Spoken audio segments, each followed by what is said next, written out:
ভাইয়ের সঙ্গে কোনো পর্দা নাই, ভাই বোনে কোনো পর্দা নাই, তবে ভাই বলতে নিজের মায়ের পেটের, একই মায়ের পেটের ঔরসের হতে হবে, একই বাপের হতে হবে।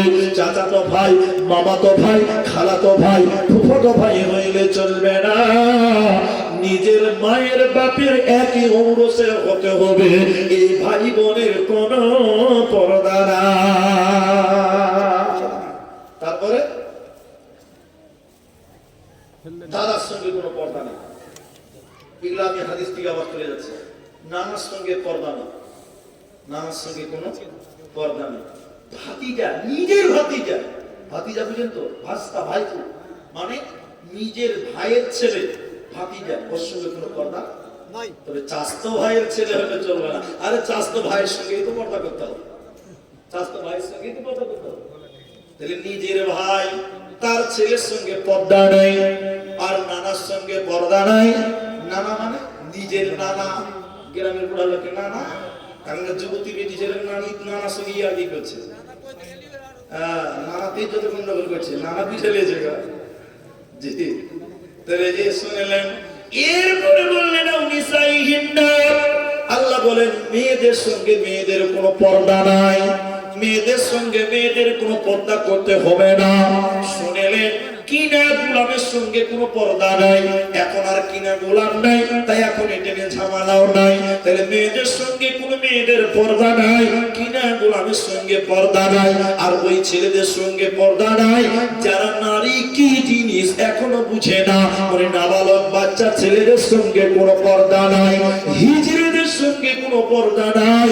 তবে বর্তমানে হিজড়েদের সঙ্গে পর্দা করতে হবে, কেন যে তারা নাচতে গাইছে, ড্যান্স করছে, বিভিন্ন রকমের ঠিক করছে, এই জন্য বর্তমান হিজড়েদের সঙ্গে পর্দা করতে হবে। আরে এখন আবার বেটা ছেলে হিজড়ে সাজছে, দেখে যান আপনারা? হ্যাঁ দেখেছি, বেটা ছেলে হিজড়ে সাজছে, পর্দা করতে হবে। দিল্লির মা শুনলেন, আল্লাহ মেয়েদের শেষে বাইরে, আল্লাহ আয়াতের শেষে বলেন, হে নারীকো তোমাদের জন্য আল্লাহ ইস্তিগফারের জায়গা রেখেছে, তওবা রেখেছে, জান্নাত রেখেছে। তোমরা সবাই মিলে আল্লাহর কাছে তওবা করো, আল্লাহ তোমাদের জীবনের গুনাহ মাফ করে দিবে। শেষে জামানায় মুমিনা কথাটা তোর নয় মিছে, আখির জামানা এসেছে। শেষে জামানায় মুমিনা কথাটা তোর নয় মিছে, আখির জামানা এসেছে।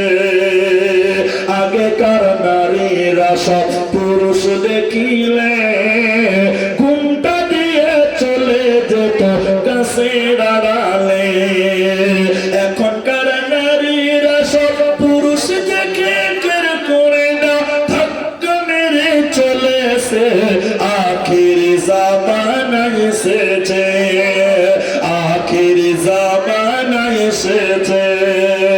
রেল মোটরে উঠে বলে বসতে জায়গা দাও, বলে অন্য গাড়ি খালি আছে সেই গাড়িতে যাও। এদের যাই ট্রেন মোটরে উঠা নাহি যেতেছে, আখির জামানা এসেছে, আখির জামানা এসেছে। ভাই আমার শেষের বেলায় এটা একটা মাদ্রাসার জালসা, আর আজকের প্রথম জালসা। আমি 2 ঘন্টার বেশি কোথাও বলি না, বলতে পারি না, এটা আমি পারি না, কেন আমাকে প্রতিদিনই বলতে হয়।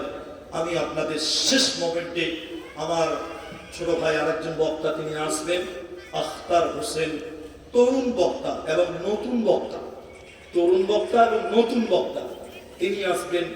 তো আমি তার আগে আপনাদের মেয়েদের একটা কথা বলতে চাই। আল্লাহ নবী বলছেন, আমি জাহান্নামের গেটে দাঁড় হলাম, দেখলাম জাহান্নামে শুধু নারী আর নারী, মহিলা আর মহিলা, আর জান্নাতের গেটে দাঁড় হয়ে দেখলাম মাসাকিন, শুধু মিসকিন আর মিসকিন, অভাবী আর অভাবীরা জান্নাতে যায়। জাহান্নামের গেটে দেখলাম শুধু জাহান্নামে নারী আর নারী, নারী আর নারী। নারীদেরকে বাঁচার জন্য পুরুষদেরকে জাহান্নাম থেকে বাঁচার জন্য, মেয়েদের জাহান্নাম থেকে বাঁচার জন্য বিভিন্ন জায়গায় বিভিন্ন রকম করে আল্লাহর নবী বলেছেন। আমি সেই দিকে ইঙ্গিত করে আপনাদের বলতে চাই, মেয়েদেরকে বলেছিলেন তোমরা জাহান্নাম থেকে বাঁচার জন্য তাসাদদাকনা, তোমরা বেশি বেশি করে সাদকা করো, দান করো, সাদকা করো। ফা ইন্নী উরিতুকুন্না আকতার আহলিন নার, আমি দেখলাম তোমরা জাহান্নামে বেশি রয়েছো, তাই আমি আপনাদের এইখানে যারা মা বোনেরা পর্দার আড়ালে আছেন এবং আপনাদেরকে বলতে চাই, আল্লাহর নবী বলছেন দান হলো ঢাল, দান হলো ঢাল। কিসের ঢাল? জাহান্নাম থেকে ঢাল হতে পারে দান, জাহান্নাম থেকে ঠেকাতে পারে দান। তাই আপনাদের এই মাদ্রাসার জন্য এই মাঠে যারা আছেন, আমি কে পয়সাওয়ালা কে গরিব আমি কাউকে চিনি না, আমি আপনারা মুসলমান, আমি একজন মুসলমান দ্বীনি ভাই হয়ে আপনাদের এই মাদ্রাসার জন্য জাহান্নামে ঢাল হওয়ার জন্য, দান করার জন্য আহ্বান করি। এই মাঠে কে আছেন, কোন মা আছেন, কোন ভাই আছেন, দানের জন্য আপনাদের কাছে অনুরোধ করি, কে আছেন যে 10,000 টাকা এই মাদ্রাসায় দান করবেন, কে আছেন যে 5,000 টাকা এই মাদ্রাসায় দান করবেন। আমি অন্তিম মুহূর্তে এই 1.5 ঘন্টা প্লাস হয়ে গেল, প্রায় পৌনে দু ঘন্টা হতে চলল, আমি আপনাদেরকে এইটুকু বলে আমি একটু দোয়া করে দিব, আল্লাহ যেন আপনার দানকে কিয়ামতের দিন জাহান্নাম থেকে রুখতে পারে, আল্লাহ আপনার দান যেন জাহান্নাম থেকে রুখতে পারে, এই দোয়া করে যাব। তাই আপনাদের কাছে এমন কে আছেন যিনি বলবেন 10,000 টাকা, যিনি বলবেন 5,000 টাকা, একজন মানুষ প্রথমে